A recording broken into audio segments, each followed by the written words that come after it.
Yo guys, in this video we're gonna address a question that I get a lot. Since I'm a smaller competitor, I usually compete at light featherweight or at featherweight, and a lot of guys ask me, how do you beat a bigger opponent? So I do have some experience, especially in the gym fighting big guys, but also in competition. So I'll give you guys 2 tips that I use when I fight bigger opponents, which I think are really important.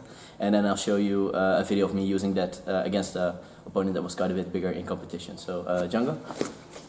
When you're fighting a bigger opponent, like some people say, I just dive for a single leg, but I'm not really good at takedowns, so I'm not gonna do something new when I fight a bigger guy. So usually I will just try to pull guard, and most bigger guys allow it because they're pretty confident in their top game, so you can get a pretty good guard, but you don't need to get a grip and sit down. You can just get your grips, make sure you manage the distance, and sit down.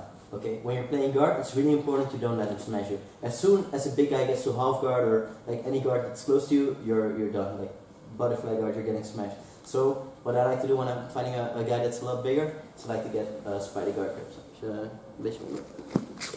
I like to get foot on the hip or foot on the biceps or 2 feet on the hip, as long as I'm managing the distance. As soon as Django gets past my frames, like here, it's gonna be game over for me. Even with white belt bigger guys, as soon as they lay down on top of you, I'm gone. I can't ever let a big guy get this close. So even though I'm not a big spider guard player, I always like to control with either feet on the hip or feet on the bicep to manage the distance.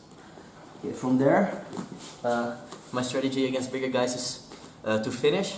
I usually like to do either an attack on the feet or go to the back and attack on it for a choke, because most bigger guys aren't really used to people attacking their feet. Like in my division, people let their foot break and they're very comfortable defending footlocks, but bigger guys usually are not so adjusted to getting footlocks. So let's say we're managing the distance from here. I will try to get under Django and still keep the foot on the hip to manage the distance, and then I can attack his foot from here. Another strategy would be sweeping him, going to the back using screw pressing. So let's say I'm managing the distance here. I can maybe trip Django, but then I would have to fight the whole game. So I have to be careful I don't get swept back, he gets on top of me. So I prefer to go to the foot, but if the guy's not so good, you can maybe use some speed passing to get past him. I wouldn't use pressure against the bigger guy. You just use speed passing, and maybe you can end up on his back and attack his back. Because when you're on the back of the guy, he's not going to be as strong as it would be when you're right in front of him. So when you're fighting a bigger guy, either attack the neck from the back, or maybe a guillotine as well, or attack the foot. That's what I like to do. So now I'll show you guys a video of me competing in the absolute division, where I use these concepts, and hopefully you can learn something from that.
Okay guys, that was it.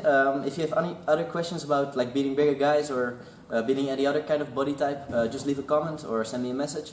And I think that's going to help your game a lot. If you find a different game plan for different body types, I would use a very different game plan for Jungle than I would use against somebody my own weight, and also I would choose a different game plan against a smaller guy than I would against a really tall guy. So you always have to find like the things that work against the right body type. So if you have any body types you have difficulties with, also just leave a comment and I might address that in the next video. Thanks for watching.